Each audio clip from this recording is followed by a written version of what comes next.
voyez ici donc la ventilation, on voit les fonctions de la ventilation, d'accord? Donc vous voyez grand 1, fonction et système de ventilation, d'accord?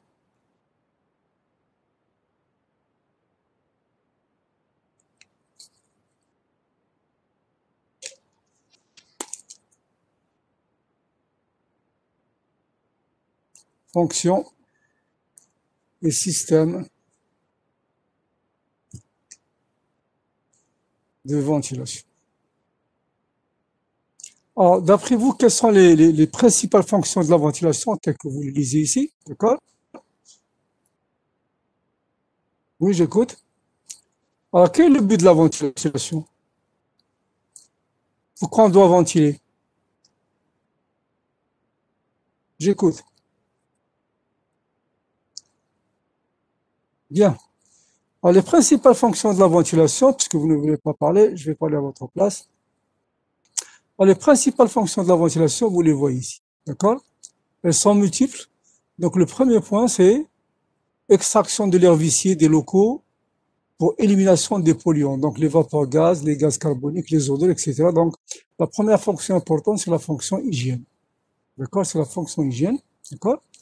Ensuite, la plus grande aussi, disons, fonction que nous devons connaître, c'est amener d'air neuf. Nous avons besoin de respirer, donc en fait, on a besoin d'air neuf, d'air frais, et c'est toujours une fonction hygiène. D'accord? Donc, amener une quantité d'air extérieur selon les débits suffisants. Alors, qu'est-ce que vous en comprenez par débit suffisant, s'il vous plaît? Qu'est-ce que vous comprenez par débit suffisant? Abdelraouf, qu'est-ce que vous comprenez par débit suffisant? J'écoute. Amour, qu'est-ce que vous comprenez par débit suffisant? Qu'est-ce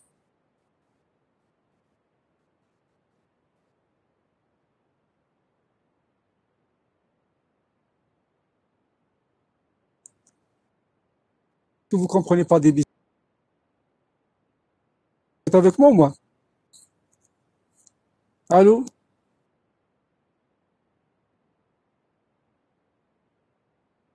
Allô?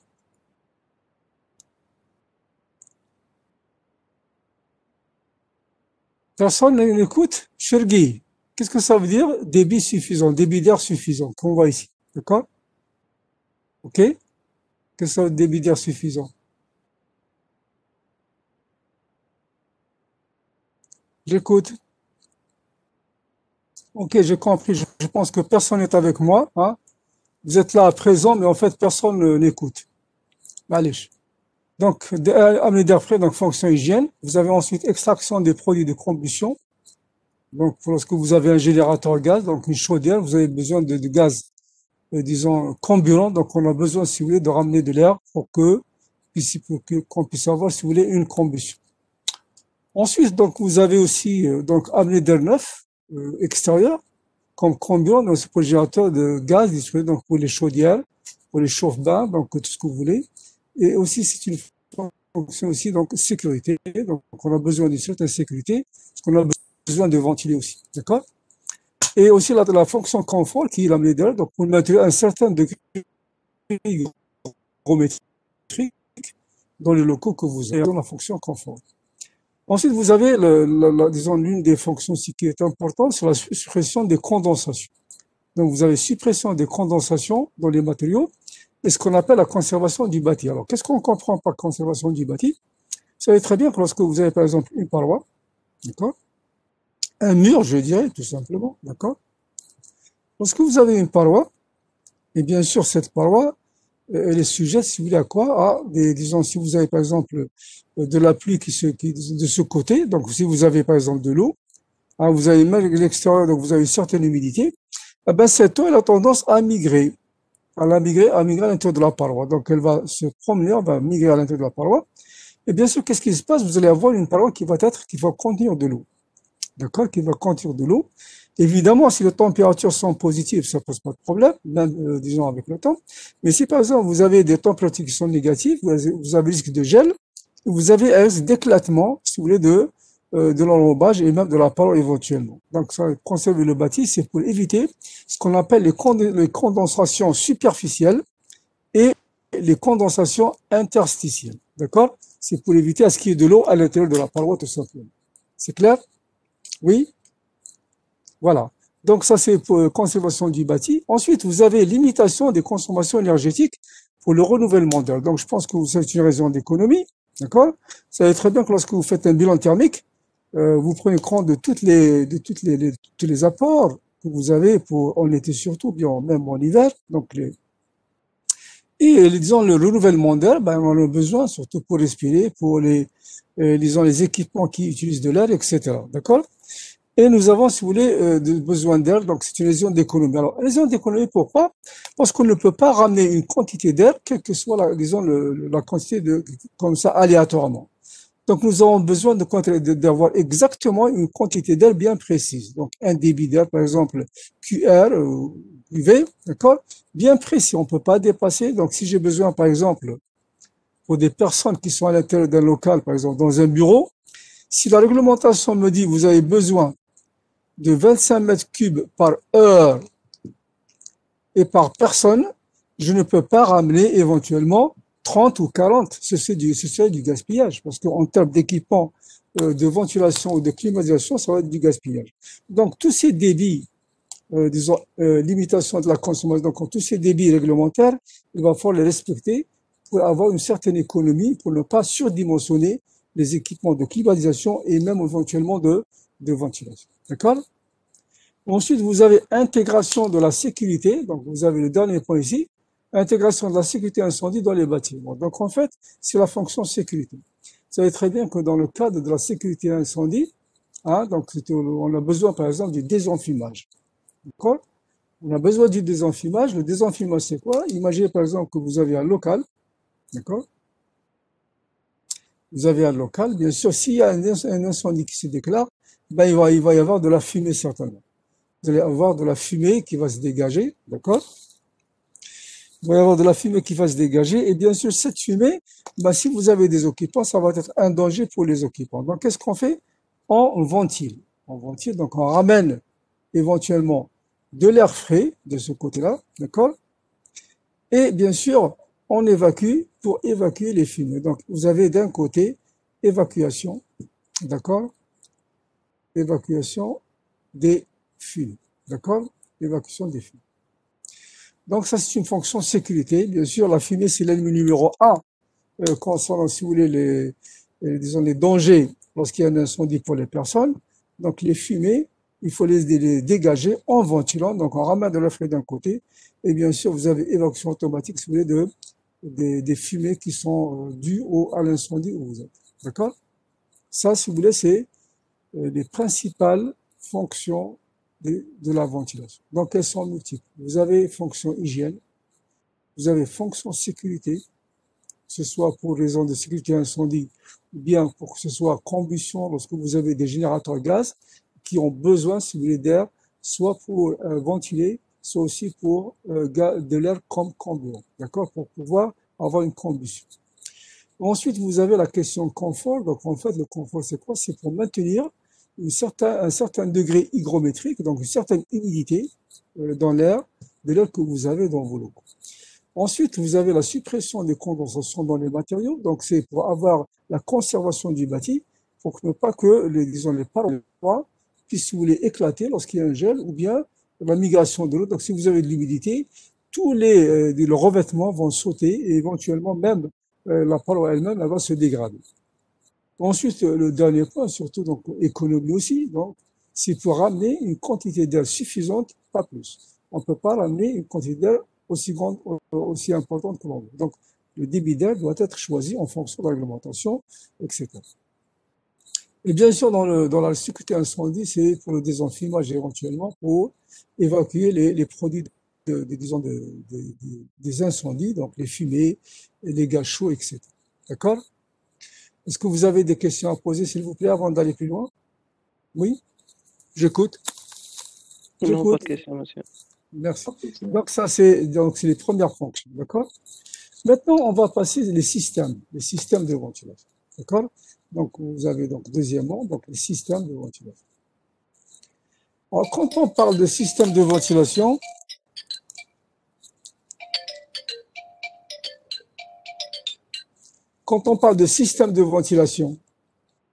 d'accord? Alors, quels sont les systèmes de ventilation qui vous viennent à l'esprit? J'écoute. Quels sont les systèmes de ventilation qui vous viennent à l'esprit, s'il vous plaît? Vous pouvez répéter la question, monsieur? La question est, quels sont les systèmes de ventilation que vous connaissez? Quelle les ventilations? Chez ventilation, c'est la ventilation centrale ou... Non, non, regardez. Par exemple, je vous prends un exemple très simple. Si vous êtes chez vous à la maison et que vous voulez avoir de l'air frais, qu'est-ce que vous faites? Voilà. Voilà, la première, donc le premier système, c'est une ventilation naturelle. D'accord? Donc j'ai besoin d'air frais, qu'est-ce que je fais? J'ouvre la fenêtre, soit j'ouvre la porte et j'ai une amenée d'air frais, tout simplement, n'est-ce pas? OK? Mais en fait, ça, si vous voulez, c'est naturel, donc c'est le système de base. C'est le système de base qu'on appelle, si vous voulez, une ventilation naturelle. Donc vous les voyez ici, s'il vous plaît. Donc le premier système, c'est ce qu'on appelle ventilation naturelle. Donc la ventilation naturelle qui est ici. Et bien sûr, cette ventilation naturelle, ce qu'on appelle, elle est due au tirage thermique. On va expliquer par la suite qu'est-ce que c'est que le tirage thermique et aussi à la pression du vent. D'accord? Donc, premier procédé, ventilation naturelle. Alors, bien sûr, ces ventilations naturelles, on peut trouver, par exemple, selon, disons, où vous appliquez votre ventilation, vous avez ce qu'on appelle l'habitat individuel. Donc, disons que c'est les villas individuelles, c'est les appartements, c'est les maisons, donc, individuelles pour les personnes. Ensuite, vous avez la ventilation dans les habitats collectifs, dans les bâtiments. Donc, vous avez plusieurs personnes qui habitent ensemble, et aussi les locaux tertiaires. Alors, qu'est-ce que ça veut dire locaux tertiaires, s'il vous plaît? Qu'est-ce que ça veut dire locaux tertiaires? J'écoute. J'écoute. Qu'est-ce que ça veut dire locaux tertiaires? Chez les locaux, mais ça peut chanter concernant. Non, pardon, répétez, allez-y, là, psy. C'est pas les locaux de mes approches ventilation. Non, ce sont les locaux qui reçoivent du public. D'accord? C'est les ERP. D'accord? C'est les ERP, donc les établissements recevant du public, ce qu'on appelle les locaux tertiaires. D'accord? OK? Ok, bien compris. Très bien. Donc en fait, donc vous avez, que ce soit pour l'habitat naturel, on va avoir un certain type de ventilation naturelle, et pour l'habitat collectif et locaux tertiaires, on peut avoir aussi une certaine ventilation naturelle qu'on va par la suite. Alors, pour l'habitat individuel, donc les types de fonctions de la ventilation naturelle, vous avez ce qu'on appelle la VNA. Qu'est-ce que ça veut dire d'après vous, VNA? Donc c'est écrit, donc vous avez la ventilation naturelle, auto, et bien sûr la VNH. Alors le A c'est auto-réglable et H c'est hygro-réglable. Alors qu'est-ce que ça veut dire? La VNA, d'accord? Et la VNH. J'écoute. Alors allez-y, je vous écoute s'il vous plaît. Qu'est-ce que ça veut dire la VNA? J'écoute. Oui? Aucune idée, monsieur. C'est écrit, donc, oui, allez-y. Oui, Abdelraouf, oui, allez-y. Auto-réglable. Voilà. Donc, ventilation naturelle auto-réglable, c'est la VNA. Et vous avez la VNH, hygro-réglable. Alors, qu'est-ce que ça veut dire? La différence entre les deux, c'est que la première pour la VNA, la quantité d'air qui est admise se fait automatiquement. On va voir comment ça va se faire, d'accord? Elle se fait automatiquement, d'accord? Maintenant, la VNH, la quantité d'air qui est admise, par exemple, dans les locaux, dans les pièces ou dans les pièces ou les locaux que vous avez en habitat individuel, elle se fait de façon hygrographe. C'est en fonction du pourcentage d'humidité que vous avez dans votre local. C'est pour ça, donc, en fonction du pourcentage d'humidité, vous avez une certaine quantité d'air qui est admise naturellement pour avoir un certain confort à l'intérieur de votre local. Est-ce que c'est clair, s'il vous plaît? Oui? Est-ce que c'est clair? Très bien. Maintenant, ça c'est pour l'habitat individuel. Maintenant, vous avez ce qu'on appelle la VNR pour l'habitat collectif et les locaux tertiaires.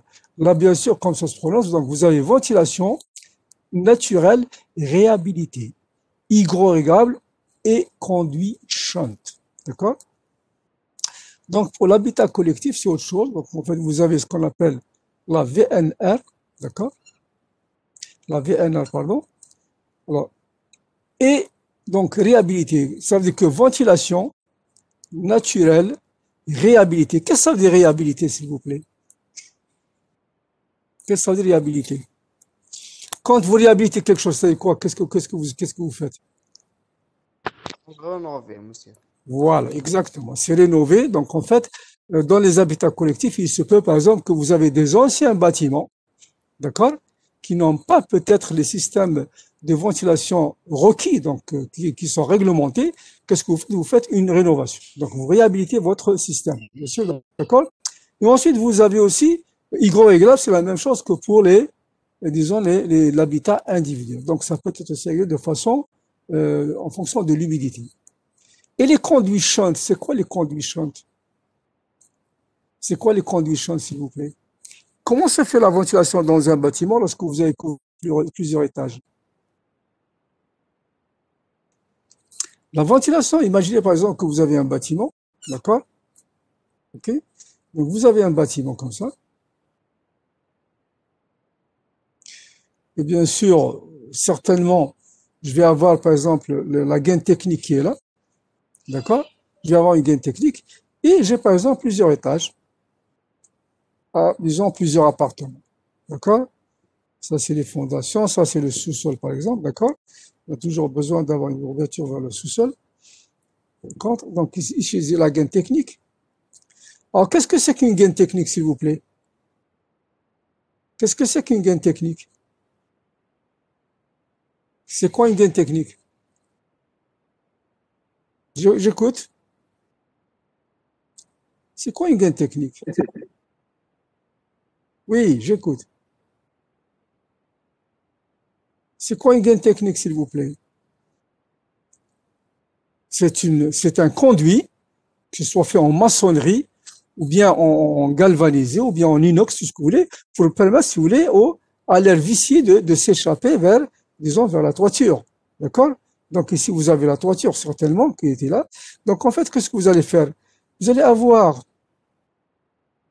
une amenée d'air. On va voir par la suite comment que ça se fait. Donc d'un côté, sur une façade, et vous allez avoir, donc l'air frais, il va passer comme ça, et ensuite il va passer par la ventilation basse, qu'on appelle la ventilation haute. Donc vous avez de l'air qui passe frais, qui est par la gaine technique ici. La gaine technique, d'accord? Et bien sûr, ça se fait comme ça. Alors, remarquez un petit peu, on ne peut pas avoir ce genre, si vous voulez, de choses. Donc, on ne peut pas avoir une gaine technique reliée directement ici. Alors, les conduits shunt, ils sont faits comme ça. Regardez. Regardez. Les conduits shunt, vous avez, disons, des séparations, d'accord? Donc, par exemple, vous arrivez ici, donc vous faites comme ça. Donc, vous avez un conduit, vous le fermez au niveau du dernier étage. Ensuite, pour l'étage qui est au-dessous, vous arrivez comme ça aussi, d'accord? Et l'air, il peut partir comme ça sans avoir la possibilité de retourner vers le logement qui est au-dessus. Et vous faites la même chose ici, d'accord? Voilà. Et vous avez l'air qui passe de ce côté-là sans aucune possibilité de passer dans le col aussi. Voilà ce qu'on appelle des conduits shunt. Des conduits shunt, voilà comment c'est fait, d'accord? Donc c'est une gaine technique et vous avez des conduits de séparation au niveau de chaque logement l'un par rapport à l'autre. Ce qu'on appelle les conduits shunt, d'accord? Très bien. Donc ça c'est pour la ventilation naturelle. Donc on récapitule. La ventilation naturelle, donc elle se fait soit par tirage thermique, soit par le vent par la pression du vent. Alors personne ne m'a posé la question, monsieur, qu'est-ce que c'est que le tirage thermique? Qu'est-ce que c'est que le tirage thermique? Moi je vous pose la question alors. C'est quoi le tirage thermique? Mais chez la puissance liée à le système de ventilation. Qu'est-ce que vous en... Non, attention, je parle de naturel. Je parle de... S'il vous plaît, je m'excuse. Je réponds et je... D'accord?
Désolé, donc on reprend. Donc, qu'est-ce que c'est que le tirage thermique, s'il vous plaît?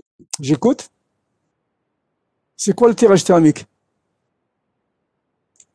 C'est quoi le tirage thermique? Monsieur, c'est la différence de la pression entre l'entrée et la sortie d'air, c'est ça? Exactement. Regardez, supposez un petit peu, donc vous avez par exemple une cheminée. Surtout le principe de la cheminée. D'accord? Le principe de la cheminée, par exemple, si vous avez par exemple un certain point A ici et un certain point B ici. D'accord? Donc si vous avez une certaine différence de hauteur H, d'accord? Bien sûr, si vous avez par exemple l'air qui est ici à une certaine température TA, vous avez ici par exemple de l'air qui a une certaine température TB, bien sûr, on suppose que TA est plus important, donc elle est supérieure à TB. Donc sous l'effet, donc lorsque vous avez de l'air qui est chaud, sa densité, qu'est-ce qu'elle fait? Elle diminue. D'accord? Donc il a tendance à s'élever. D'accord? Il a tendance à s'élever. Et donc, ce principe, si vous voulez, de la variation de la masse, de la masse volumique, d'accord? Vous avez un mouvement d'air vers le haut, tout simplement. C'est ce qu'on appelle le tirage thermique. C'est dû à la différence de température entre un point et un point A et un point B, par exemple. Et c'est ce qu'on appelle le tirage thermique. On va voir sa formule, comment calculer donc la dépression ou la pression qui est due au tirage thermique. D'accord? Ben, le vent, c'est lorsque vous avez, par exemple, une pression du vent, lorsque vous avez un vent qui est très fort, le fait que, de toute façon, vous le sentez, lorsque vous avez une fenêtre, lorsqu'il y a un vent qui est très fort, vous sentez un petit peu toutes ces infiltrations à travers les ouvrants. Donc, c'est ce qu'on appelle une ventilation naturelle par le vent, donc par la pression du vent qui pousse vers les ouvrants et vous avez une entrée d'air naturelle qui se fait naturelle. D'accord? C'est clair? Bien, maintenant, regardez. Donc, ça, c'est, vous savez très bien que la ventilation naturelle ne peut pas être applicable à tous les coups. Vous avez besoin éventuellement des fois disons, de débit d'air assez important, première des choses. Vous pouvez aussi avoir des locaux qui ne sont pas en contact avec l'extérieur, d'accord? Qui ne sont pas en contact avec l'extérieur. Et à ce moment-là, vous avez besoin d'une amenée d'air frais qui doit se faire mécaniquement, d'accord? Donc le troisième point, vous avez la ventilation mécanique. D'accord? Alors, cette ventilation mécanique, s'il vous plaît, qu'est-ce que vous entendez par mécanique? Qu'est-ce que vous comprenez par mécanique? J'écoute. Qu'est-ce que vous comprenez par mécanique? Que qu'il y ait un module mécanique qui va Alors, qu'est-ce faire que vous le travail de entendez? ventilation. Là, qu'est-ce que vous entendez par un module mécanique? C'est juste un ventilateur, un extracteur, par exemple. D'accord? Oui, C'est un c'est ça, c'est un module mécanique qui fait le travail de ventilation. Exactement. Donc, il ramène de l'air frais. Donc, qu'est-ce que vous avez? Supposez que vous avez un local ici, d'accord? Bien sûr, donc, vous pouvez ramener de l'air frais par le biais d'un ventilateur, d'accord? Donc, pour ramener l'air frais dans un ventilateur. Et éventuellement, je peux avoir une extraction soit naturelle, et éventuellement, lorsque je ne peux pas, je suis obligé d'utiliser aussi un ventilateur d'extraction, d'accord? Donc, en fait, la ventilation mécanique, elle peut se faire de plusieurs façons. Soit vous avez une amenée d'air mécanique avec un ventilateur et l'extraction se fait de façon naturelle, soit l'inverse, vous avez une amenée d'air naturelle et une extraction qui se fait de façon mécanique. D'accord? Est-ce que c'est clair, s'il vous plaît? C'est bon? Bien, maintenant, vous avez ici, donc ça c'est la ventilation mécanique, vous voyez ici. Donc auto ou hygroglobe, on a vu auto c'est automatique, et hygroglobe, donc en fonction, si vous voulez, de l'humidité que vous avez. Alors bien sûr, comme c'est mécanique, disons la mise en marche de votre ventilateur se fait soit en mesurant le taux de polluant dans votre local, donc la quantité de CO2, éventuellement par exemple, et si la quantité de CO2 devient très importante, qu'est-ce qu'on fait?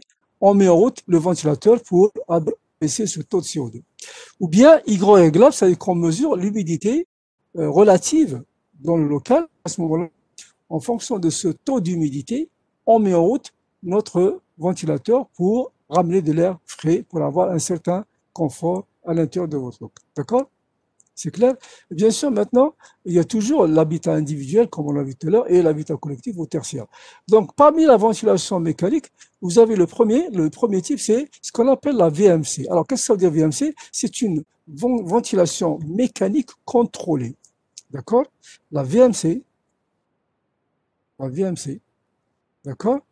C'est ventilation Pour le V, pour le M, c'est mécanique. Et pour le C, c'est contrôlé. Pourquoi contrôlé? Parce que se fait par le biais d'un ventilateur, tout simplement. Alors, quand vous avez maintenant la première, c'est la VMC, simple flux. D'accord? Simple flux, on va expliquer. Ensuite, vous avez VMC double flux. D'accord? Vous avez VMC double flux avec ou sans récupérateur.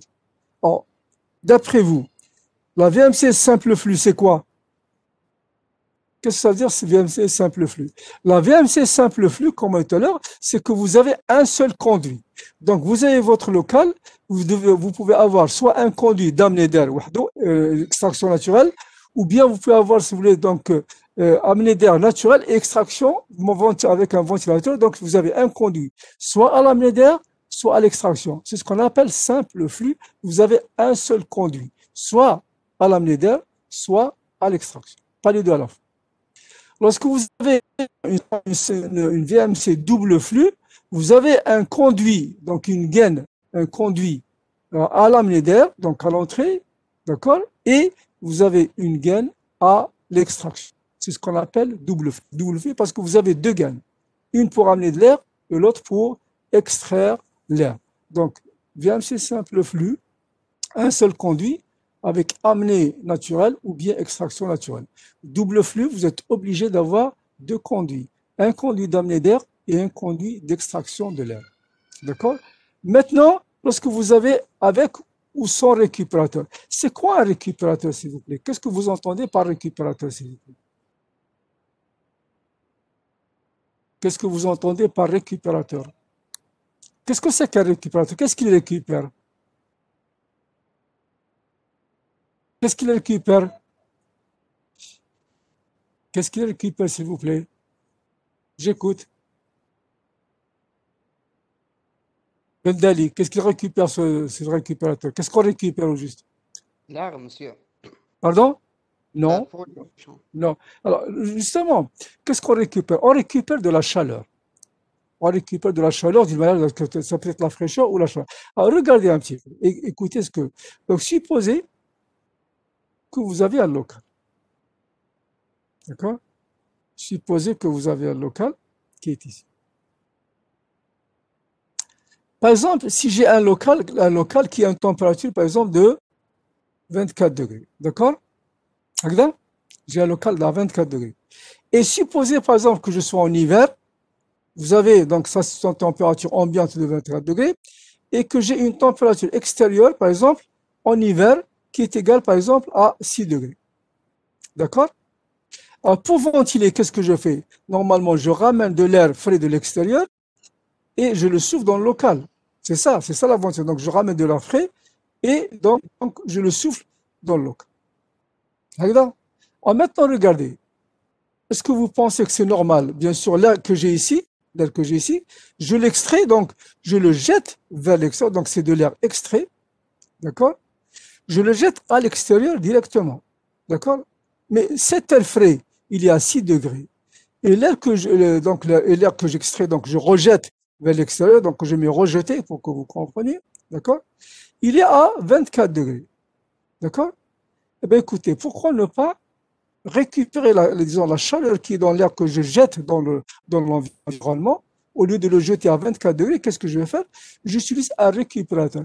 Un récupérateur, ce n'est plus moins qu'un échangeur de chaleur. Échangeur de chaleur, qu'est-ce que chaleur? Alors que je fais regarder le principe, c'est quoi? Au lieu de rejeter l'air directement vers l'extérieur, j'utilise un récupérateur. C'est un échangeur de chaleur. D'accord? Ce récupérateur. D'accord? Donc, je mets entre parenthèses échangeur de chaleur. D'accord? C'est un échangeur, pardon. Échangeur de chaleur. OK? Donc, échangeur de chaleur. Et bien sûr, qu'est-ce que je vais avoir? L'air que j'ai ici, je le ramène, par exemple, à 6 degrés. D'accord? Et bien sûr, qu'est-ce que je fais? Cet air, l'air que je vais rejeter, il est à 24 degrés. D'accord? Donc, qu'est-ce que je fais? Je vais avoir un échange. Je vais avoir un échange. Donc, j'ai mis ici le 6 degrés. D'accord? 6 degrés. Et je vais avoir un échange. Donc, l'air que je vais avoir, il va partir comme ça. D'accord? Et l'autre air que je vais rejeter, il va partir comme ça, il va être rejeté. Donc, il va y avoir, si vous voulez, un échange au niveau de cet échangeur de chaleur. Donc, regardez maintenant, l'air que je vais rejeter, je vais le faire passer par l'échangeur, il va échanger une certaine quantité de chaleur à ce niveau-là, et l'air, au lieu qu'il soit, par exemple, à 6 degrés, la température va être supérieure en fonction du rendement de votre échangeur. Les rendements des échangeurs, en principe, ils sont très bas. Donc ça peut aller jusqu'à 0,40, jusqu'à 0,75. Et donc, vous avez un petit peu une certaine quantité de chaleur que vous récupérez. Donc, ce qu'on appelle un récupérateur de chaleur. D'accord? Est-ce que c'est clair, s'il vous plaît? Est-ce que c'est clair? Monsieur. Oui, très, très bien. Donc, voilà. Et ces récupérateurs, ils sont très courants en climatisation. D'accord? Ils sont très courants en climatisation. Donc, au lieu de rejeter l'air à 24 degrés directement dans l'environnement, on préfère récupérer sa chaleur en utilisant un récupérateur. Et bien sûr, là, qui était peut-être ici à 6 degrés, au lieu de l'envoyer à 6 degrés dans le local, donc ça va me demander quand même un effort de chauffage assez important. Je peux l'envoyer à une température supérieure en fonction du rendement de votre, si vous voulez, récupérateur. Et à ce moment-là, je vais avoir des équipements de chauffage qui vont être de moindre taille, donc de taille diminuée. C'est clair? C'est la même chose aussi en été. Donc en été, par exemple, si vous avez 24 degrés, 34 degrés, par exemple, dans la zone A, écoutez, au lieu d'envoyer de l'air chaud dans le local, je vais donc, si vous avez 24 degrés, je vais quand même atténuer sa température avant de l'envoyer dans le local. Donc ça va me diminuer de la taille des équipements que je vais installer. Est-ce que c'est clair pour les récupérateurs, s'il vous plaît? Oui? Est-ce que c'est clair? Oui. Très bien, on continue. Maintenant, donc ça c'était pour en fait l'habitat individuel. Pour l'habitat collectif, c'est le même principe. Donc vous avez toujours une VMC simple flux, d'accord? Il faut aussi avoir une VMC double flux avec ou sans récupérateur. Donc après, c'est la même chose. Alors, le nouveau ici, qu'est-ce que vous voyez ici?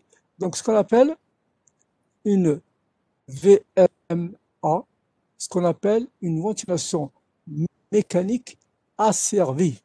D'accord? La VMA, d'accord? C'est une ventilation mécanique asservie. Alors, qu'est-ce que ça veut dire asservie, s'il vous plaît? Est-ce que quelqu'un peut me donner la définition, d'après ce que vous avez compris, qu'est-ce que ça représente asservi? J'écoute. Qu'est-ce que ça veut dire asservi? Aucune idée? Ben ça, vous allez voir quand même avec Monsieur Larabi, certainement, ce qui va vous faire le cours de régulation. Vous allez un petit peu connaître, disons, la définition du mot asservi. Alors, le mot asservi vient de asservissement. Donc, en fait, c'est que cette ventilation mécanique, elle est contrôlée selon les besoins. Selon les besoins. Donc, on asservit, donc on met cette ventilation mécanique à notre service. Quand on a besoin, et en fonction aussi de la quantité d'air, et dans des endroits bien précis. D'accord? Pas n'importe où, et pas n'importe quand, et pas n'importe quel, si vous voulez, volume d'air que nous voulons avoir. Donc, en fait, c'est une ventilation qui est plus ou moins régulée de façon précise. Ce qu'on appelle la servue. D'accord? C'est clair? Vous avez des questions, s'il vous plaît? Non? Pas du tout? On continue maintenant. Donc, vous avez le dernier, donc en fait, vous voyez ici, le dernier type de ventilation, c'est ce qu'on appelle la ventilation mécanique gaz. D'accord? La ventilation mécanique gaz, ça dit quoi d'après vous? Donc, cette ventilation mécanique gaz, elle est toujours auto ou hygroréglable, peu importe, donc on peut utiliser les deux fonctions. Alors, qu'est-ce que vous comprenez par ventilation mécanique gaz? J'écoute. Qu'est-ce que vous comprenez par ventilation mécanique gaz? J'écoute. C'est pas la climatisation, monsieur. Non, pas du tout. Ça n'a rien à voir avec la climatisation. Vous avez un mot nouveau, c'est le gaz. Oui? Alors, qu'est-ce que ça veut dire gaz? Le gaz, c'est quoi? C'est le gaz naturel. N'est-ce pas?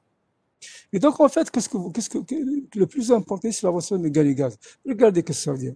Supposez, par exemple, que vous avez...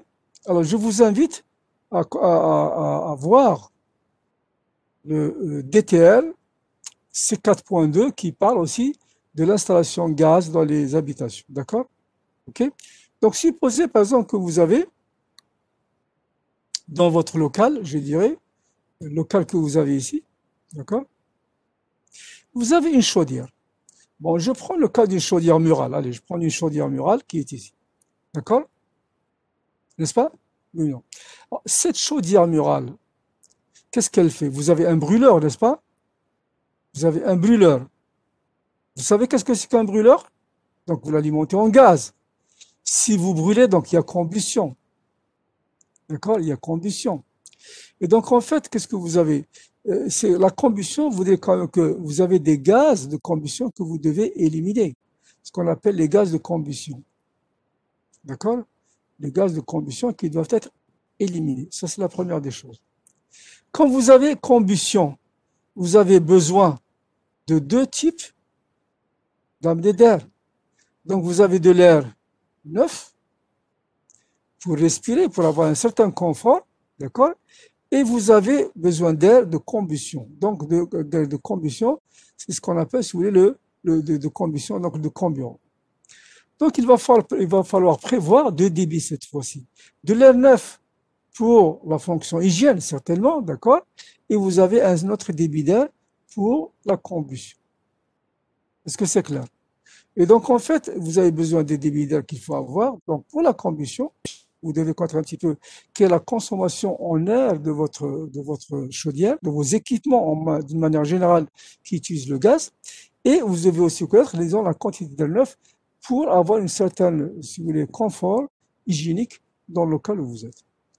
Donc, ce qu'on appelle la VMC gaz. Donc, cette fois-ci, ce sont des équipements qui sont mis en jeu et qui consomment du gaz pour la combustion et aussi de l'air neuf pour avoir un certain confort. Alors, parmi, si vous voulez, cette, ventilation mécanique gaz, vous avez deux types. Ce qu'on appelle la première, c'est la ventilation mécanique contrôlée gaz classique, d'accord? Vous avez la ventilation mécanique contrôlée gaz condensation. Alors, quelle est la différence entre la ventilation gaz classique, la ventilation mécanique contrôlée gaz classique, c'est que normalement, qu'est-ce que vous faites? Les produits de combustion que vous avez, vous les rejetez directement vers l'extérieur. Vous avez juste une cheminée, pensez un petit peu à votre chauffe-eau que vous avez à la maison, d'accord? Vous avez un conduit et vous rejetez directement les gaz de combustion vers l'extérieur, d'accord? C'est ce qu'on appelle la ventilation mécanique contrôlée gaz classique. Donc, vous rejetez les gaz brûlés directement vers l'extérieur. Maintenant, lorsque vous avez ce qu'on appelle la ventilation mécanique gaz de condensation, alors qu'est-ce que ça veut dire condensation? Qu'est-ce que vous comprenez par condensation, s'il vous plaît? Gaz concentré, cher. Pardon? Le gaz concentré. Là. Le mot condensation, qu'est-ce que ça vous rappelle, Nassim?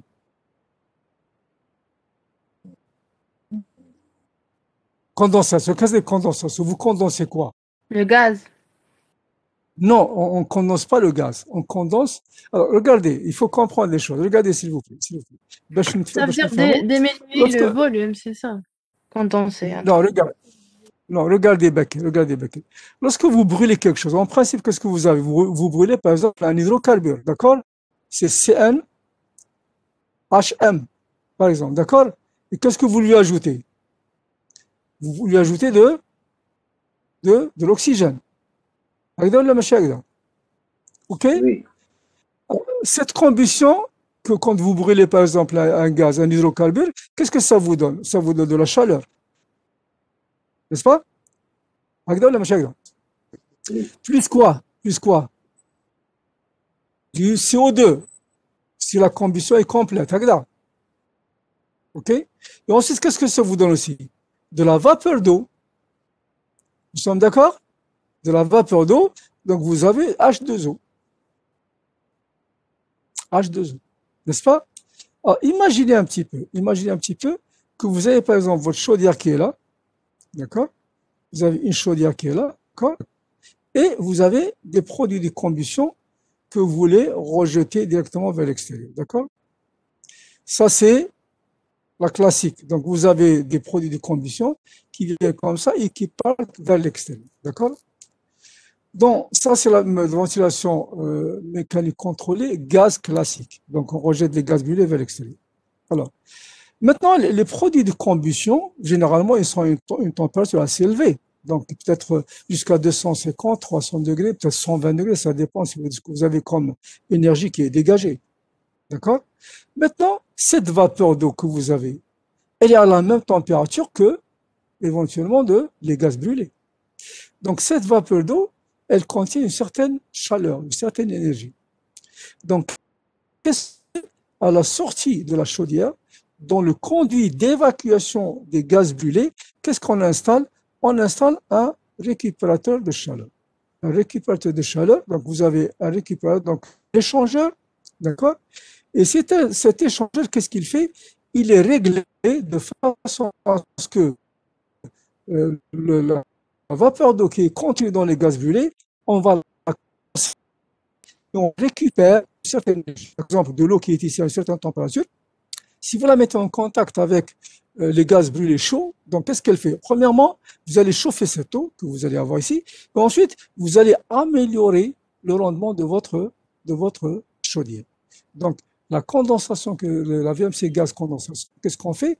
On condense la vapeur d'eau qui est contenue dans les gaz brûlés évacués qui sont dus à la combustion au niveau de votre générateur de chaleur. Est-ce que c'est clair, s'il vous plaît? Oui. Est-ce que c'est clair?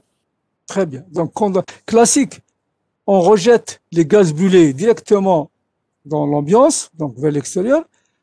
Condensation, on essaie de récupérer, d'accord, la chaleur qui est contenue dans les gaz brûlés en utilisant un échangeur de chaleur pour condenser la vapeur d'eau qui se trouve dans les gaz de combustion. C'est clair? C'est clair? OK. Donc, Oui. maintenant, pour l'habitat collectif et locaux tertiaires, bon, vous avez plusieurs types. Donc, en fait, on a toujours la VMC gaz classique, c'est tout à fait normal. Vous avez toujours, disons, la VMC gaz condensation, d'accord? Et vous avez, la VMC gaz inversée. Bon, c'est simple, hein. Donc, en fait, inversé, c'est quoi? Généralement, pour évacuer les gaz brûlés, normalement, les gaz brûlés partent vers le haut du bâtiment, d'accord? Partent vers le haut du bâtiment. Si on n'a pas de possibilité d'évacuer les gaz brûlés vers le haut du bâtiment, qu'est-ce qu'on fait? On l'envoie par le sous-sol, par exemple. Ce qu'on appelle en inverse, disons le chemin des gaz brûlés qui sont rejetés vers l'extérieur, ce qu'on appelle inversé. D'accord? On va voir des schémas par la suite. Et ensuite, vous avez, disons, le dernier, et ça c'est important, vous avez ce qu'on appelle la VMC gaz 3CE. D'accord? 3CE. Alors, qu'est-ce que ça veut dire 3CE? Vous avez 3. Alors, qu'est-ce que ça veut dire 3CE? 3CE. Donc, vous avez 3C. Donc, CCCE. Voilà. En principe, c'est ce qu'on appelle, au lieu d'écrire CCCE, on en écrit 3C. Donc, ça, c'est pour, vous avez 3C qui sont ici. OK? OK. Alors, ça veut dire qu'en fait, c'est ce qu'on appelle conduit, d'accord, de combustion pour chaudière. Donc, le premier C, c'est conduit. Le deuxième C, c'est chaudière. Le troisième C, c'est conduit. Donc, c'est quoi? C'est oui, alors j'ai conduit de combustion pour chaudière étanche. Alors, qu'est-ce que ça veut dire étanche, s'il vous plaît? Qu'est-ce que ça veut dire le troisième? Ça veut dire quelque chose qui est étanche, ça veut dire quoi? Étanche. Pardon? Qu'est-ce que ça veut dire quelque chose qui est étanche? Elle ne perd rien. C'est-à-dire elle ne perd rien, elle n'a pas de perte. Étanche, ça veut dire qu'elle est complètement hermétique. D'accord? Alors, le principe, si vous voulez, des chaudières étanches, c'est quoi? Lorsque vous avez une chaudière classique, d'accord? Une chaudière classique, qu'est-ce que vous avez? Vous avez l'amener d'air par le bas, peut-être sur le côté pour le brûleur, Et ensuite, l'évacuation, elle se fait directement par l'eau. Donc, vous l'envoyez directement, soit par un conduit, soit directement à l'extérieur par des ventouses, etc. Disons ici, donc, vous avez un conduit tout simple. Donc, vous avez un conduit ici et éventuellement, peut-être, vous avez un conduit d'amener d'air dans les flux. Pour la 3CE, donc pour le conduit de combustion chaudière étanche, c'est un peu très astucieux. Donc, qu'est-ce que vous faites? Ici, vous avez un double conduit. C'est-à-dire que vous avez un conduit dans un conduit. D'accord? Le premier conduit, il ramène de l'air frais. D'accord? Et le deuxième conduit, il assure l'extraction des gaz brûlés. Donc, en fait, et tout ça, vous pouvez fermer complètement votre chaudière hermétique. Elle devient étanche. Elle n'est pas en contact, si vous voulez, avec l'air du local où elle est installée. Pourquoi? Parce qu'on n'a pas besoin d'une amenée d'air. Donc, vous avez un double conduit, si vous voulez. Donc, vous avez double conduit. Donc, vous avez un grand conduit qui est comme ça. Et vous avez un deuxième conduit. Celui-ci, par exemple, il ramène l'air frais. Et celui-ci, il extrait les produits de combustion. C'est ce qu'on appelle la VMC gaz 3CE. Donc, 3CE parce que vous avez 3C. Donc, c'est conduit de combustion pour chaudière étanche. Tout simplement. Est-ce que c'est clair, s'il vous plaît? Est-ce que c'est clair? Oui. Très bien. OK. Ah, maintenant, bien sûr, est-ce que vous avez des questions à poser, s'il vous plaît, avant d'aller plus loin? J'écoute. Est-ce que vous avez des questions à poser, s'il vous plaît? J'écoute. Allez. Non? Vous n'avez pas de questions? J'écoute. Alors, ben on continue. On continue. Maintenant, regardez, s'il vous plaît, donc, toute chose est sujette et réglementée. Donc, toute chose est réglementée. Donc, vous allez avoir, si vous voulez, donc, des références de la réglementation. Donc, vous avez une réglementation qui va régir, si vous voulez, cette ventilation. Donc, qui va, si vous voulez, nous, donc, en fait, donc, le قانون بالنسبة للتهوئة. Donc, vous avez un référentiel de la réglementation. Et donc, bien sûr, vous avez différentes, si vous voulez, réglementations. Donc, vous avez en premier lieu, par exemple, si vous voulez, des dates, donc des arrêtés, d'accord? Donc, vous avez, par exemple, des arrêtés qui sont mis donc, du code de la construction de l'habitat. Donc, vous avez ça, c'est en fonction, si vous voulez, du type de construction qui peut être aussi régi par le ministère de l'Habitat, par exemple, d'accord? Donc, il va vous donner des réglementations, d'accord? Donc, ça, c'est, par exemple, le premier code. Vous avez, par exemple, c'est les débits de renouvellement d'air dans les logements. Donc, on va vous dire, voilà, la quantité d'air nécessaire, par exemple, dans un logement, voilà ce qu'il faut, etc. Alors, bien sûr, regardez, s'il vous plaît. Si je prends, par exemple, un appartement, d'accord? Un appartement. Qu'est-ce qu'on trouve dans un appartement, généralement, s'il vous plaît? Qu'est-ce qu'on trouve? L'appartement, je fais les différents types de chambres qu'on trouve. C'est quoi? De locaux. J'écoute. Alors, quels sont les différents types disons, de locaux ou de chambres qu'on trouve dans un logement? على بالكم شو راكم ساكنين ولا واش؟ Cuisine, salon, chambre à coucher, salle de bain. Donc voilà, chambre à coucher, c'est ce qu'on appelle les pièces principales. هكذا. OK? Séjour, par exemple, il n'y a pas de problème. Donc, vous avez les pièces principales. Ensuite, vous avez les pièces secondaires. Les pièces secondaires, par exemple, c'est quoi? C'est les cuisines. Ensuite, c'est les salles de bain, n'est-ce pas? Et aussi, Ouais. quoi? Vous avez les sanitaires. Vous avez les sanitaires. Très bien. Alors maintenant, si je prends, par exemple, si vous voulez, les différents types de locaux que l'on peut trouver dans un logement, est-ce que vous pensez que la quantité d'air que l'on doit ramener neuf est la même? J'écoute. Est-ce que vous pensez que la quantité est la même pour les chambres principales, pour la salle de bain ou pour les sanitaires et bien sûr pour la cuisine? Est-ce que vous pensez que c'est la même chose? Répondez-moi. Non. Très bien. Si c'est pas la même, donc en fait, chaque si vous voulez, espèce va avoir besoin d'une certaine quantité d'air. Donc en fait, en plus de ça, parce que vous avez les logements ne sont pas les mêmes. Vous avez peut-être des studios, vous avez des F2, vous avez des F3, vous avez des F4, vous avez plusieurs types disons, de pièces, un grand nombre de pièces. Vous avez aussi, par exemple, si vous voulez, vous avez des logements qui peuvent avoir plus d'une salle de bain, peut-être deux, plusieurs sanitaires, donc peut-être deux ou trois, ça dépend du nombre que vous voulez, donc du confort que vous voulez avoir, etc. Et donc, vous voyez un petit peu, donc en fonction du type de pièce, en fonction du nombre disons, de sanitaires ou disons, de salles de bain, la quantité d'air que vous devez avoir dans votre logement n'est pas la même. D'accord? Alors, donc, imaginez un petit peu, par exemple, donc, on va voir par la suite, donc on va voir les tableaux. Vous allez voir que, par exemple, dans les F1, vous allez avoir un niveau minimal qui va être tant de mètres cubes par heure, et ce niveau maximal, il va être réparti en fonction, si vous voulez, disons, des locaux que vous avez, donc les pièces principales et les pièces secondaires. D'accord? OK? Donc, vous avez, par exemple, ça, ensuite, vous avez, donc, c'est le débit de roulement qui est réglementé, donc en fonction du type de logement, en fonction du nombre de pièces principales et de secondaires que vous avez. Ensuite, vous avez un problème aussi de quoi? Acoustique. Donc, le problème, vous devez conjurer le problème acoustique aussi, donc problème de bruit dans les logements. Il faut avoir, si vous voulez, comment dirais-je, un certain confort acoustique. D'accord? Maintenant aussi, vous avez aussi donc la réglementation sanitaire. Donc ça, c'est surtout donc pour la construction, donc l'habitation qui nous permet un petit peu de réglementer les débits d'air. Ensuite, vous avez le règlement sanitaire.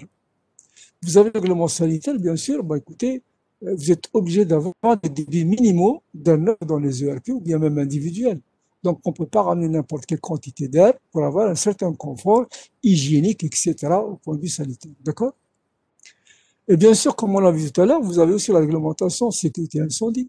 D'accord? Comme en fait, on avait dit que il faut un certain débit, par exemple, d'air pour pouvoir avoir un certain désenfumage normal lorsque vous avez un incendie dans les bâtiments. Donc, vous avez des passages d'incendie, donc la protection incendie dans les bâtiments qui va vous réglementer les quantités d'air que vous devez avoir. D'accord?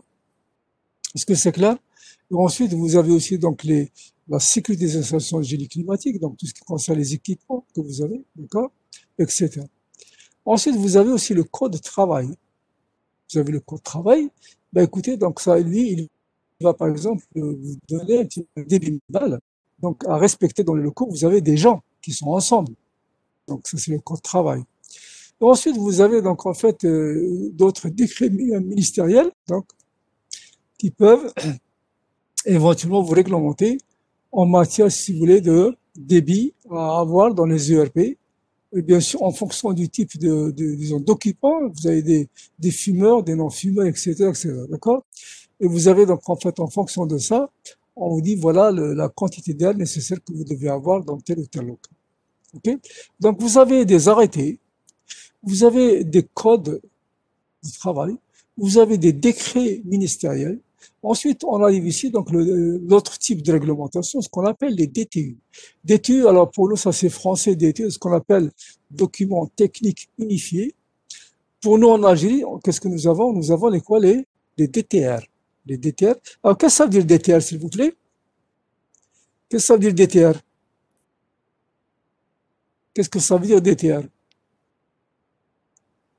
En technique et réglementation. Document technique réglementaire. Réglementaire. Document technique réglementaire. D'accord? Excellent. Donc, en fait, vous avez les DTU, donc c'est concernant sur les installations des sanitaires, donc la VMC elle-même, la conception et le dimensionnement. Ensuite, vous avez l'exécution des installations des VMC, installations de gaz, les cheminées à foyer ouvert, donc les chambres, qu'est-ce que c'est, les cheminées ouvertes, etc., ou fermées. Ensuite, la combustion, donc tout ça, ce que vous avez, une combustion, etc. Vous avez aussi les vides d'ordures, mais nous n'avons pas ici, enfin, nous n'avons peut-être pas les vides d'ordures, d'accord? Et donc, ça un petit peu vous dit, voilà comment il faut le produit mesurer les installations, donc, de la VMC d'une manière générale. D'accord? Donc, ça, si vous voulez, un DTU, donc, des mises en œuvre. D'accord? Vous pouvez aussi avoir un détude règle de calcul. Donc, le premier détude, c'est la mise en œuvre, d'accord? Ok. Le deuxième type de détude, donc réglementation, vous pouvez avoir par exemple DTR, règle de calcul. Donc, c'est comme le DTR C32 ou le DTR C34 que vous avez, qui vous montre un petit peu comment il faut faire pour les étapes qu'il faut faire pour dimensionner telle ou telle équipe. D'accord? Ok? Et bien sûr, vous pouvez aussi avoir des détudes qui montrent comment il faut faire. Donc, en fait, avec des exemples précis. Ensuite, la dernière réglementation, ce qu'on appelle les normes. Les normes. Alors, les normes, elles concernent généralement, si vous voulez, l'équipement lui-même. Comment on doit le fabriquer, comment il doit être fabriqué, comment on doit l'essayer pour qu'il soit, si vous voulez, comment dirais-je, sans danger pour les personnes. Donc, voyez un petit peu donc toutes les réglementations que vous pouvez avoir. Donc, et ça, vous devez les savoir, vous devez les connaître. Donc, en fait, j'ai des arrêtés, d'accord?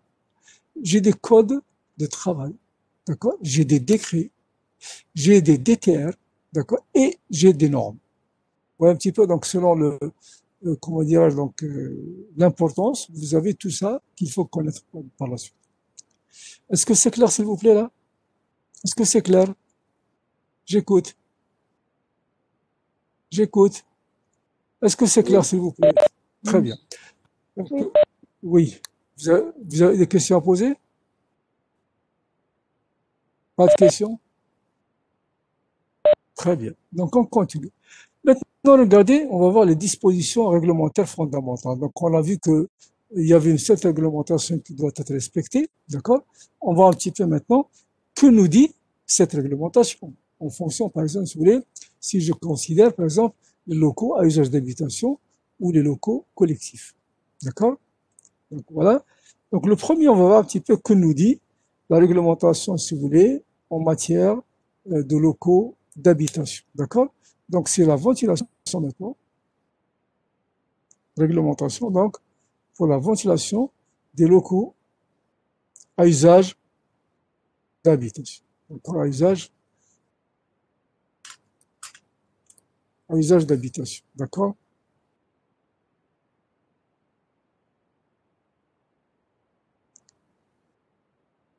Alors, voyez bien un petit peu ce tableau que vous voyez juste à côté. D'accord?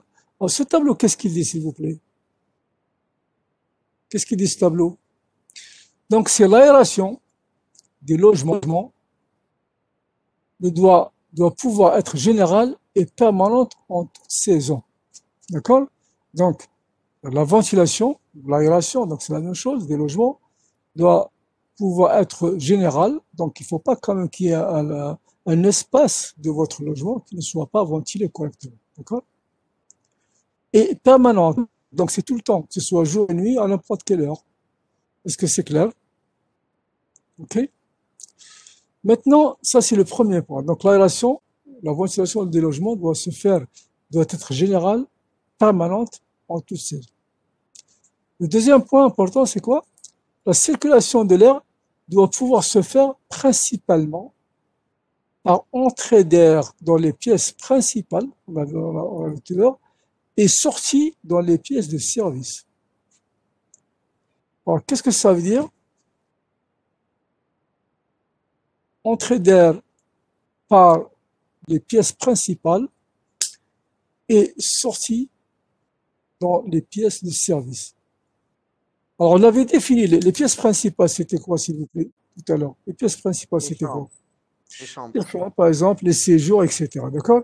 Ça, c'est les chambres, les pièces principales. Et, disons, les pièces de service, c'est quoi? Voilà, c'est les sanitaires, les salles de bain et éventuellement les cuisines aussi. D'accord? Donc, vous avez les sanitaires, donc c'est les sanitaires, d'accord? Et aussi, vous avez les salles de bain éventuellement. Donc, en fait, l'amener d'air doit se faire depuis les pièces principales. Donc, en fait, si j'ai par exemple ici les pièces principales qui sont ici, l'air en aucun cas, il doit se faire, donc ici c'est les pièces de service, je dois ramener l'air depuis les pièces principales. Et ensuite, je fais un balayage pour les pièces principales. Ensuite, il va vers les pièces de service pour être évacué vers l'extérieur. Est-ce que c'est clair, s'il vous plaît? Voilà que ça veut dire. En termes clairs, ce n'est pas l'inverse. Il ne faut jamais ramener de l'air frais depuis les pièces, disons, secondaires du service vers les pièces principales. C'est l'inverse qu'il faut faire. Est-ce que c'est clair, s'il vous plaît? Est-ce que c'est clair? Oui, c'est clair, monsieur. Très bien. Donc maintenant, je prends par exemple, comme je vous avais dit tout à l'heure, donc maintenant, la réglementation aussi me précise la quantité d'air nécessaire que je dois amener dans mon logement et en fonction du type de logement. D'accord? Alors, si vous regardez ce tableau, j'ai le nombre de pièces principales. Donc, je peux avoir une pièce principale. Donc, ça, c'est un studio. Donc, c'est un studio, c'est un F1. Donc, vous avez les F2, vous avez les F3, vous avez les F4, vous avez les F5 et plus. D'accord? Donc, 5 pièces principales et plus. Alors, bien sûr, un minimum dans un studio, qu'est-ce qu'on trouve? On trouve généralement une salle de bain, tout à fait logique. D'accord?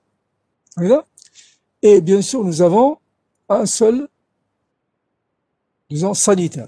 C'est clair. OK? Oui. Alors, maintenant, regardez. Donc, si je regarde, par exemple, pour un F1, j'ai le débit en cuisine, vous lisez combien? Le débit d'air en cuisine, combien je dois ramener? Ça, c'est des mètres cubes par heure, bien sûr. D'accord? C'est en mètres cubes par heure. Je dois ramener combien pour la cuisine? 75 mètres cubes par heure. 75. OK. Pour la salle de bain, je dois ramener combien? 15. Hein? 15. 15. Et pour les sanitaires, je dois ramener combien? 15. Unique. Pour un studio, c'est 15. Ben, vous avez 15. Donc, le total du débit d'air, combien je dois avoir? C'est 75 plus 15 plus 15. Donc, je dois avoir combien? 105 Mètres cubes par heure. mètres cubes minimum. Ça, c'est le débit minimum. D'accord? Minimum. Et bien sûr, parmi les 105 mètres cubes par heure, il y a 75 mètres cubes par heure qui vont partir vers la cuisine. D'accord?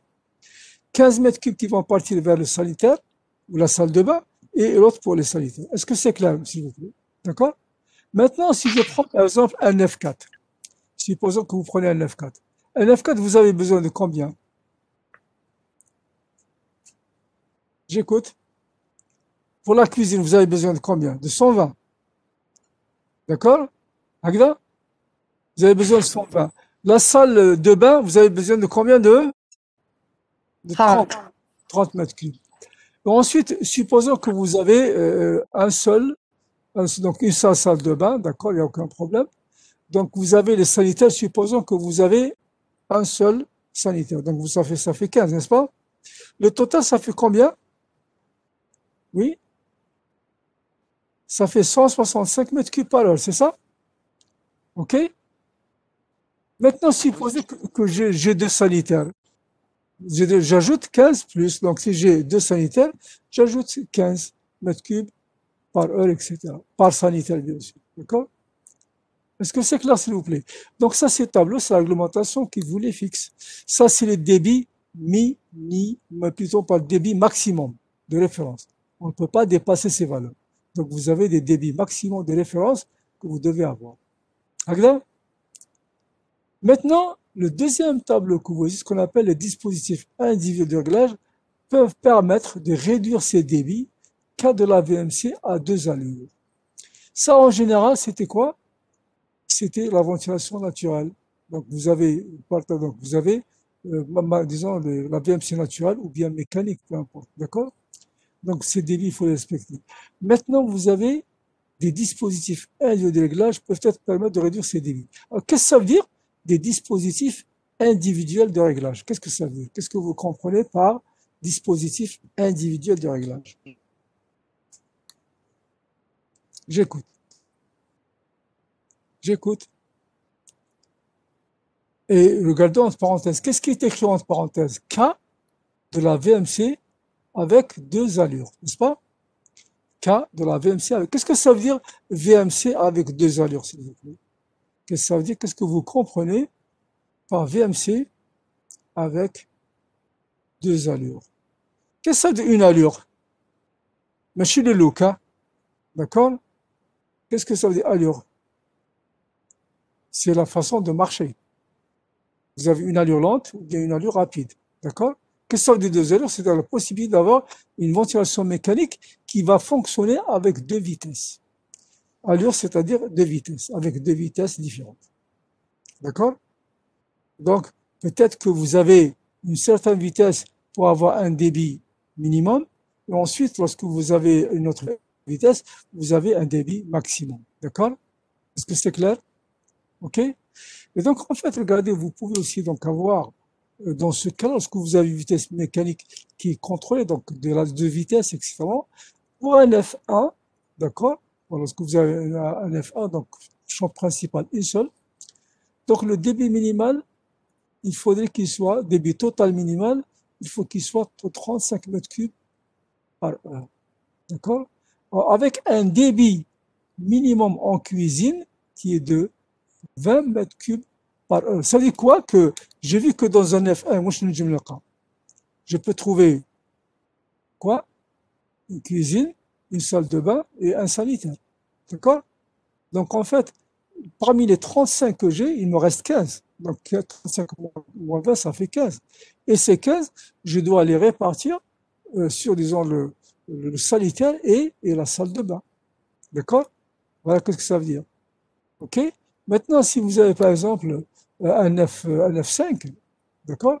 Vous avez un minimum de 105 mètres cubes par heure, total bien sûr, et avec un minimum en cuisine de 45. Donc 105 moins 45, ça fait combien? Ça fait 60, c'est ça? Ça fait 60 ou ça fait 55? Ça fait 60, d'accord? Et ces 60 mètres cubes, je dois les répartir parmi donc la salle de bain éventuellement et les sanitaires et etc. Est-ce que c'est clair, s'il vous plaît? Oui? C'est bon? C'est bon. Très bien. Maintenant, vous avez, il y a un autre cas, donc lorsque l'aération est assurée par un dispositif mécanique qui module automatiquement le renouvellement d'air de logement. C'est le cas, par exemple, ce qu'on a vu par la VMC hygroréglable. D'accord? Et à ce moment-là, donc vous avez donc le nombre, donc vous avez ici nombre de pièces, un studio, vous avez besoin de total, bien sûr, 10 mètres cubes par heure, d'accord? En fonction de ce que vous avez ici, d'accord? Et ça, c'est très important, donc c'est hygroréglable. Bien sûr, hygroréglable où? C'est en cuisine, généralement. C'est en salle de bain, d'accord? Alors, ces installations de combustion logement, etc. Donc, vous avez besoin, donc, en fait, d'avoir des débits minimaux, donc, dans certaines pièces, lorsque vous avez un système hygroréglable. Alors, quelles sont, si vous voulez, les pièces où vous avez production de beaucoup de vapeur? C'est dans les salles de bain, mais aussi dans les cuisines, parce que lorsque vous cuisinez, il y a dégagement de vapeur d'eau, tout à fait normal. Est-ce que c'est clair? OK? Est-ce que c'est clair, s'il vous plaît? Et bien sûr, il y a un problème quand même qu'il ne faut pas quand même oublier. Si vous utilisez une ventilation mécanique, vous utilisez quoi? C'est des ventilateurs. Nous sommes d'accord? Les ventilateurs, je ne sais pas si lorsque vous mettez un extracteur en route, il fait du bruit, n'est-ce pas? Vous êtes d'accord avec moi, oui ou non? Oui ou non? Et donc, en fait, lorsque vous avez un ventilateur que vous mettez en route, il risque de faire du bruit, eh bien, écoutez, il ne faut quand même pas que les gens soient dérangés. Parce que s'ils dorment ou bien s'ils se reposent, il ne faut pas quand même qu'ils soient dérangés. Donc, en fait, il y a un autre, disons, paramètre qu'il faut considérer, c'est le côté acoustique. C'est le côté acoustique, disons, le bruit. D'accord? Et vous avez ce qu'on appelle un niveau de pression acoustique normalisé, d'accord? Ce qu'on appelle le LNAT, d'accord? Qui doit être normalisé. Alors, bien sûr, est-ce que vous avez des notions un petit peu d'acoustique, de bruit? Quels sont les niveaux? Comment on caractérise un niveau de bruit? Un niveau de bruit, il est caractérisé par ce qu'on appelle, si vous voulez, son niveau de pression LP. Lorsque vous avez une source de bruit, ça peut être n'importe quoi. Une source de bruit, elle est caractérisée par son intensité I, donc ce qu'on appelle intensité sonore. D'accord? Ensuite, elle est caractérisée par sa puissance sonore. D'accord? Alors, l'intensité sonore, en fait, l'unité, c'est des watts par mètre carré. D'accord? La puissance sonore, c'est des watts acoustiques, c'est pas le watt thermique. D'accord? Ensuite, elle est caractérisée par sa pression. D'accord? Donc, ce qu'on appelle la pression sonore. ce sont des pascals. Bien sûr, vous savez très bien que le bruit, c'est quoi? Le bruit, c'est une variation de pression, tout simplement. Pourquoi vous m'entendez lorsque je parle? Parce qu'il y a variation de pression entre, disons, la source, moi, et le micro qui se trouve à côté. Donc, il y a une variation de pression, et c'est cette variation de pression, quand même, qui fait que vous m'entendez. D'accord? Ah, bien sûr, ces niveaux de pression, donc, ils ont une définition, on va les voir, si vous les avez vus, donc, en fait, là, on va les voir, disons, l'année prochaine, Inch'Allah, si tout va bien. Et donc, ces niveaux, en fait, ils sont caractérisés, ils sont réglementés. Ils sont réglementés. Donc, vous voyez bien que, par exemple, si vous voulez, le niveau à ne pas dépasser dans les pièces principales, d'accord, ou dans les cuisines des autres logements, donc vous avez 35 dB. Alors, 35 dB, dB, c'est quoi? Qu'est-ce que ça veut dire dB? Qu'est-ce que ça veut dire dB, s'il vous plaît? Qu'est-ce que ça veut dire dB? C'est des décibels. Donc, en fait, lorsque vous avez ici, donc vous avez 35 dB, c'est ce qu'on appelle des décibels, d'accord? Le décibel, on va le définir par la suite, etc. D'accord? Donc, voilà, c'est le niveau à ne pas dépasser. C'est un niveau de bruit qui est de 35 décibels. Alors, bien sûr, le niveau que vous avez, c'est en fonction de la variation de pression minimale et la variation de pression maximale, d'accord? Et bien sûr, le niveau de pression, la définition du niveau de pression, c'est égal à quoi? C'est 10 log décimal de la pression efficace de l'air au carré, multiplié par la pression de référence P0. C'est ça la définition du niveau sonore que vous avez, et disons l'unité, c'est ce qu'on appelle le décibel. Donc c'est 10 log décimal de la variation de pression, disons, que vous avez en fonction de la pression que vous exercez vous parlez, et ça c'est la pression de référence minimale, ce qu'on appelle le seuil de débilité. On va le voir en acoustique, Inch'Allah. Est-ce que donc vous avez quand même d'autres paramètres? Donc en fait vous avez des débits que vous devez considérer. Il ne faut pas quand même qu'ils soient n'importe quoi. Et aussi vous devez considérer en fait l'autre paramètre qui est le niveau acoustique, d'accord? Qui est le niveau acoustique. Est-ce que c'est clair, s'il vous plaît? Est-ce que vous avez des questions à poser? Est-ce que vous avez des questions à poser, s'il vous plaît? Oui ou non? Pas de questions? Vous n'avez pas de questions? Non, monsieur. Très bien. Donc, on continue. Maintenant, regardez, ça c'est pour les habitations. D'accord? Maintenant, vous avez les locaux autres que d'habitation. D'accord? Alors, les locaux autres que d'habitation, donc on fait ce qu'on appelle la ventilation des locaux en pollution non spécifique. Alors, qu'est-ce que ça veut dire non spécifique? C'est sans présence humaine. C'est par exemple des locaux de stockage. D'accord? Des archives, tout ce que vous voulez. D'accord? Doit s'effectuer par introduction de l'œuf, pris à l'extérieur sans transit par d'autres locaux. D'accord? C'est clair? Les locaux maintenant à présence très épisodique, c'est-à-dire les circulations où vous avez une occupation éphémère. Donc les gens passent et ça s'arrête là. C'est pas des bureaux, vous avez tout le temps des gens qui sont assis. D'accord? Vous avez les archives, vous avez des dépôts, etc. Sont ventilés par des locaux adjacents sur lesquels ils ouvrent. D'accord? Ensuite, vous avez les locaux, donc vous avez surtout pollution spécifique dans les locaux spécifiques, donc c'est les sanitaires, les cuisines, les locaux qui, disons, qui émettent des polluants. D'accord? Ce qu'on appelle les locaux à pollution spécifique. D'accord? Alors regardez le principe, vous avez le principe du balayage, ce qu'on appelle, vous avez un principe de balayage. Donc maintenant, regardez, ce qu'on appelle le LPNS, d'accord? C'est les locaux sont présents. Donc, vous avez les locaux à pollution non spécifique. Les NPS que vous voyez ici, c'est locaux à pollution non spécifique. D'accord? Seule présence humaine. D'accord?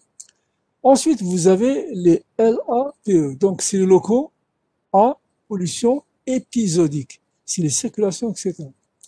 Ensuite, vous avez les locaux LPS. Donc, c'est les locaux à pollution spécifique. Donc, on va vers le locaux le moins pollué vers le locaux le plus pollué. Donc, en fait, si vous avez les LNPS, présence humaine, Vous n'avez pas le droit de ramener de l'air, par exemple, d'un local adjacent et l'envoyer vers le local ici. C'est faux. Donc, vous ramenez de l'air directement de l'extérieur et ensuite vous le rejetez comme vous voulez. Cet air, éventuellement, on peut l'utiliser pour faire une ventilation des LAPE, donc les locaux à pollution épisodique. Donc, on peut utiliser l'air des locaux, disons là, vous êtes présent ici même, pour balayer, disons, les couloirs, etc. Et ensuite, on peut, cet air que l'on a ici, on peut le faire passer par les locaux à pollution spécifique. Donc, vous faites un balayage. D'accord? Mais le sens est très important que vous devez considérer. Donc, toujours l'amener d'air. Toujours l'amener d'air, donc en fait, depuis mes locaux, disons, en pollution. Ensuite, je le ramène vers les locaux, disons, à usage, disons, à pollution épisodique. Ensuite, vers les locaux à pollution spécifique. Ensuite, qu'est-ce que je fais? Je le rejette vers l'extérieur. Ça, c'est pour les locaux autres que d'habitation, lorsque vous avez plusieurs types d'occupation. Est-ce que c'est clair dans l'industrie, dans l'administration, tout ce que vous voulez? Est-ce que c'est clair, s'il vous plaît? Oui? Vous êtes avec moi? Vous êtes toujours avec moi? J'écoute. Oui, monsieur. Très bien. Très, très bien. Très, très bien. Donc, voilà, donc, en fait, ce qu'il fallait faire. Donc, maintenant, les débits de ventilation, écoutez, ils sont en régie. Donc, on va voir par la suite la réglementation, qu'est-ce qu'il nous donne. Donc, on va voir, si vous voulez, les débits disons, d'air réglementaires que nous devons avoir. Donc, en fonction de quoi? Du type de pollution que nous avons, en fonction du type d'occupation, etc., etc. C'est clair? Oui ou non? Ah, bien sûr, bon, je vais vous lâcher, je vais m'arrêter là. Donc, je pense que vous êtes fatigué, tout le monde est fatigué. Donc, la prochaine fois, Inch'Allah, on va voir maintenant les principes de la ventilation naturelle et les principes de la ventilation mécanique, comment elles sont. C'est clair. Est-ce que vous avez maintenant des questions à poser avant qu'on ne se quitte, s'il vous plaît? Est-ce que vous avez des questions? Ne partez pas, ne partez pas, je vais prendre ma liste des présents, d'accord? S'il vous plaît. هكذا؟ شيخ غدوة ديرها 3 لاسيونس ماشي تقدر نعم؟ لاسيونس تاع غدوة خلينا نقراو عندك غدوة Ah, bien sûr, c'est tout à fait normal. معليش ديرها 3 Et qu'est-ce que nous avons comme cours? كليماتيزاسيون Donc demain, je inscris donc demain à 15h, c'est ça? 15 ان شاء الله Inch'Allah, بإذن الله. Alors, si on chauffe les présents, bon, donc Samah, vous êtes là. Oui. Labsi, vous êtes là, Labsi? Labsi, Oui, je suis présent, monsieur. Oui, je suis présent. présent. Khawla, Khawla, vous êtes là? لازم نسمعك. Oui, monsieur. Merci. De rien. Bendali. Bendali, vous êtes là? Présent, monsieur. Présent. Hasbillawi. Hasbillawi. Très bien. Amor. Amor. Amor. Amor. Amor. Absent Amor. Bakir. Bakir. Je suis là, monsieur. Shirgi. Je suis là, monsieur. Shirgi. Je suis là. Ok. Mansouri. Mansouri. Oui. Bon, ok. Mansouri, vous êtes là. Alors, c'est Bacha. Oui, monsieur, présent. Ouais, ok. Alors, Touati. Touati. Touati. Touati. Absent. خلوفي. ريزو لا شيخ تواتي اكتب لك هنا في الشات شيخ اللي راني Très bien, خلاص c'est bon. Donc là, c'est pas de problème. L'absi. L'absi. L'absi. L'absi. L'absi. Absent. L'ajdel. L'ajdel. L'ajdel. Présente, monsieur. Présente. Monsieur Khloufi, présent. نعم خلوفي خلوه في présent. Ok, il est présent, j'ai rien dit, il est présent. D'accord. Monsieur, on est présent. برك الميكرو ما كاينش يمشي. D'accord, je vous fais confiance. D'accord. D'accord. تمري تمري تمري تمري absent. Absent. Il y a un problème في الميكرو. Présent, monsieur. Bah, réglez vos problèmes les jeunes. Présente. Réglez. Présente, يعطيك الصحة تمري. Merci. ورقلي Oui, monsieur. ورقلي. Oui, monsieur. Non. اوكي نصر شكون نصر الدين هذا سيكي Présent, monsieur. شكون واسمك لو نون Boukertas. وقرطاس اوكي ماشي شكون الاخر تبيب Présente, monsieur. تبيب تابو كيوت فارس Présent, monsieur. فارس زيت وراك Présent, monsieur. très bien أنا هنا.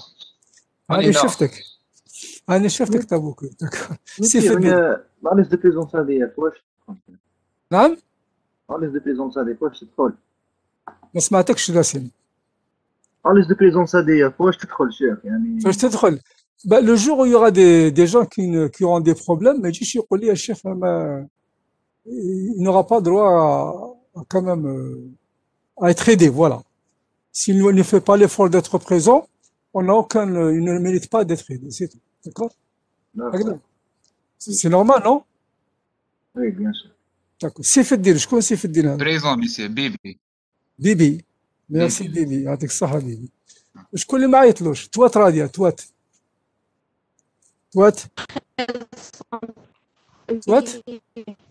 وراك très bien. عيط اسكو محمد الحاج ورا محمد الحاج absent.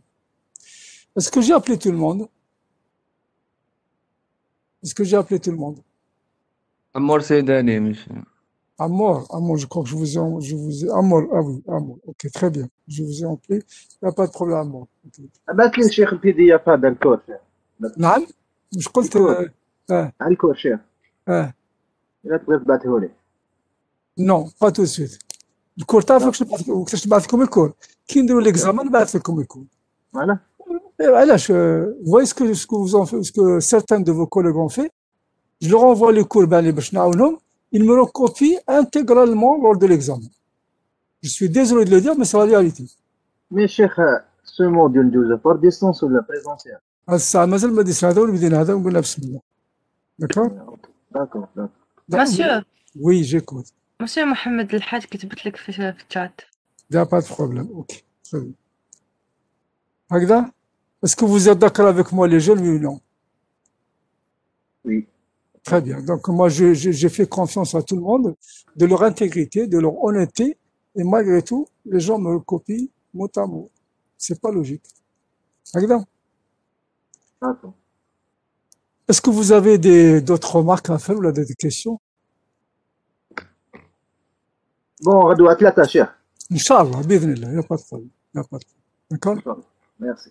هكذا دونك الصحة فطوركم ويعطيكم الصحة لي جون اي بون كوراج علي اوفوار. وثاني حاجة نقول لكم ثاني ما تستناونيش انا برك ندير لكم الكور اسي دو فوا ديفليشي بور فو ميم. D'accord. Ok, allez, bon courage, allez, au revoir.